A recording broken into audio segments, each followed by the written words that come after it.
สบายดีวันนี้ตุพุทธอยู่ที่อินทิราวังเวียงนะซึ่งเป็นจุดที่ฮาวาเรดพิกอัพของงานบางเวียงฮับพลัสมาราธอนเองนะซึ่งเดี๋ยวเขาจะไปเบิ่งบรรยากาศการฮับเรดพิกอัพอยู่นี่เป็นยังไงเดี๋ยวเขาไปเบิ่งกันเลยนี่เดี๋ยวอยู่ในบริเวณด้านหน้าของโรงแรมอินทิราวังเวียงนะจะเป็นจุดที่เรดพิกอัพนะโอเคก็ตามที่รวมกับทางผู้จัดเนาะในตอนนี้มันสามารถถ้าหากว่าไผ่ที่ยังบ่ลงทะเบียนแต่ว่าตัดสินใจนาทีสุดท้ายสามารถมาสมัครอยู่หน้างานได้เด้อนะก็ราคาสมัครก็จะมี6กิโลแมน280,000 กีบ12กิโล380,000 กีบแล้วก็23กิโลแมน580,000 กีบพิเศษระยะ23กิโลแมนจะมีเสื้อฟินิชเชอร์พร้อมนะส่วนทั้งนุ่มก็จะเป็นขอบของการแลนกับเป็นอย่างทั้งใดเดี๋ยวเราไปเบิ่งข้างในกันเลยนะจริงๆแล้ว Red Pick Up แมนเริ่มแต่เมื่อวานนี้นะอันนี้แมนบริเวณด้านหน้าของ reception ของอินทิราวังเวียงนะนี่เด้อขาแห้งจากหลวงพระบางกันมาเลยเด้อขาแห้งด้วยกันนี่ขาแห้งด้วยกันนี่กินเด้อขาตึงอันนี้เนี่ยอันนี้ขาตึงเนาะเงินบ่นี่ตึงเงินบ่12 กิโล1 ชั่วโมงครึ่งที่เลือดเอ็นเอฟที่เหลือดีเนี่ยทรงแดงแบบคลิปโจเก้เดินนี่เด้อแม่นก็ส่งน้ำซ้ายส่งเลยเดี๋ยวเฮาเมื่อกี้ทักทายเนาะนักกินกับต้อมมาจากหลวงพระบางก็เรียบร้อยแล้วกลับมาเรดพิกอัพเนาะเรดพิกอัพตีนตัวนี้จะอยู่ที่บริเวณนี้นะก็จะมีให้สแกนเช็คบีฟผู้ใดที่ลงทะเบียนล่วงหน้าแล้วสามารถสแกน QR code ตรงนี้ก็จะได้รู้ว่าตัวเองอยู่ระยะใดเบอร์ใดแล้วก็จะได้ไปฮับบีฟแจ้งกับพนักงานว่าบีฟเฮาเลขที่เท่าใดเพื่อไปฮับกับพนักงานนี่อันนี้แมนเพเซอร์เด้ออย่าลืมอย่าทิมลูกค้าเด้ออันนี้ก็เพเซอร์คือกันลูกปั้นสำหรับคนที่มาลงทะเบียนหน้างานแมนสามารถมาลงทะเบียนกับน้องอยู่ตรงนี้ได้เลยนะเฉพาะคนที่ลงทะเบียนหน้างานเด้อสำหรับคนที่ลงทะเบียนระยะ12 กิโลจะมาตรงนี้นะ12 กิโลหลังจากที่เช็คบีฟเฮาเรียบร้อยแล้วก็จะมีการเซ็นซื้ออยู่ในเพื่อเป็นการหับ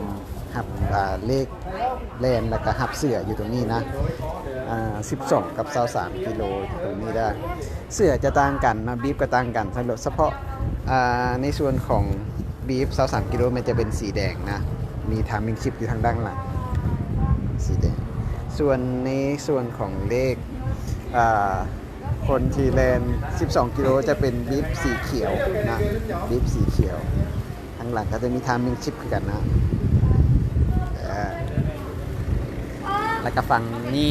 จะเป็นจุดทับเสื้อนะระหว่าง6 กิโลนะ SML อยู่นี่นะแล้วก็12 กิโลก็ทับเสื้อตรงนี้ส่วนเสื้อก็งามแต่ยังไม่ได้เห็นนะเท่าที่เห็นในปัจจุบันนี้ก็จะมีในส่วนของคนที่มาฮับบีฟไปเกือบหมดแล้วเนาะยังเหลือหน่อยเต็มทีซึ่งจากการเบิ่งในตามรายชื่อของคนที่ลงทะเบียนนั้นก็จะมี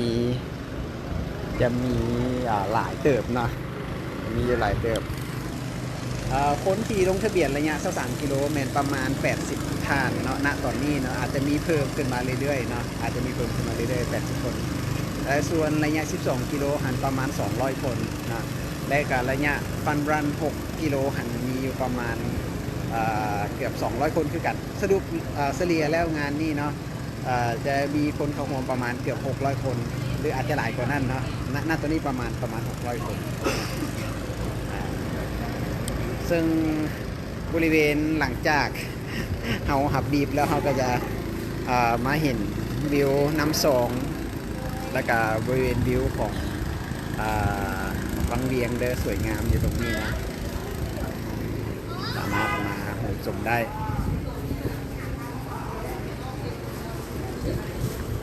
ดังนั้นคนที่หับบีบให้มูต่อกับหับได้เนาะแต่ว่าต้องนำหลักฐานมายืนยันนะสำหรับเสื้อของระยะ12 กิโลออกเขียวค่ำแล้วก็16 กิโลมันออก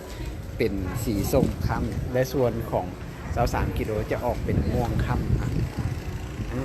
คนสามารถมาชมได้ในตรงนี้นะกับบรรยากาศกับโบได้อย่างหลายเพราะว่าตู้หันมาฮอดอยากขำแล้วนะแล้วก็ส่วนหลายเนี่ยคนก็จะมาฮับบีฟกันตั้งแต่เมื่อวานแล้วก็มื้อนี้ช่วงเช้าเขาจะฮับไปแล้วส่วนยังเหลือหน่อยเต็มทีเนาะคนที่จะมาฮับแต่อย่าลืมว่าคนที่อยากตัดสินใจมานาทีสุดท้ายสามารถมาแล้วก็มาสมัครหน้างานได้เลยอย่าลืมนะส่วนมื้ออื่นก็จะมีเริ่มตั้งแต่3:30 น.ตอนเช้าเป็นต้นไปเนาะสำหรับคนที่อยากจะมาขึ้นรถหับส่งจากโรงแรมอินจิราเนาะทางผู้จัดเป็นการจัดให้มีรถหับส่งเป็นรถ2 แถวหับส่งจากโรงแรมอินจิราไปยังส่วนวงไซซึ่งเป็นจุดที่สตาร์ทแล้วก็ฟินิชการแข่งขันอยู่ตรงนั้นเนาะครับบ่ได้กำหนดเวลาออกตายตัวเนาะคนเต็มละออกคนเต็มละออกเพื่อคนนักกีฬาจากในเมืองไปบอลจุดสตาร์ทนะแล้วก็จุดสตาร์ทห่างจากตัวเมืองบางเวียงประมาณ 3-4 กิโลเนาะคนก็บ่ได้ไกลหลายส่วนวงไซส่วนระยะทางแข่งขันนั้นก็มีเนาะก็คือระยะ23 กิโลมันจะปล่อยตัว5 โมงเช้าเนาะปล่อยตัว5 โมงเช้าฉะนั้นท่านใดที่แลน23 กิโลอย่าลืมว่าต้องมีไฟเนาะต้องมีไฟเพราะว่ามันยังมืดอยู่แล้วมันโมเมนทางแบบเมืองหลวงคือนครหลวงสิมันยังมีไฟแคมทางแต่อันนี้บ่มีไฟแคมทางฉะนั้นคนที่แลน23 กิโลต้องมีไฟเนาะต้องมีไฟโพซันจะบ่เห็นทางเนาะโพซันก็ต้องได้แลนน้ำหลังโมแต่ส่วนระยะ12 กิโลในปล่อยตัว6 โมงคันถือว่าฟ้าน่าจะแจ้งแล้วฉะนั้นน่าจะบ่ได้ใส่ไฟเนาะฉะนั้นอย่าลืมว่าคนที่ลง23 กิโลถ้าบ่มีไฟหรือบ่มีอย่างแท้ๆซอกหาบ่ได้ก็ใส่ไฟโทรศัพท์ตัวเองนี่แหละเฮ็ดเป็นไฟสายแล่นไปได้จนกว่าฟ้าจะแจ้งแล้วเราก็สามารถอันนั้นได้อันนี้ถือว่าเป็นการแก้ไข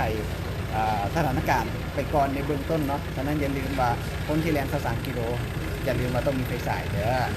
แล้วมันก็จะสะดวกเนาะถ้ามีเตรียมไฟสายมาก็จะสะดวกกว่าเราจะสื่อโทรศัพท์เป็นไฟสายไปเพราะว่าระยะทางแมน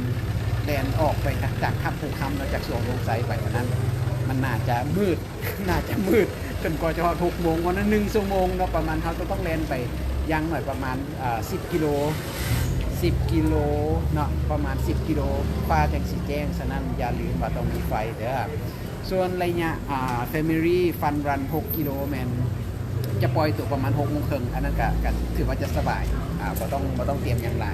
กลับไปแบบมวนๆนะไปประมาณ3 กิโลแล้วก็กลับมา3 กิโลก็ถือว่าสิ้นสุดการแข่งขัน6 กิโลนะ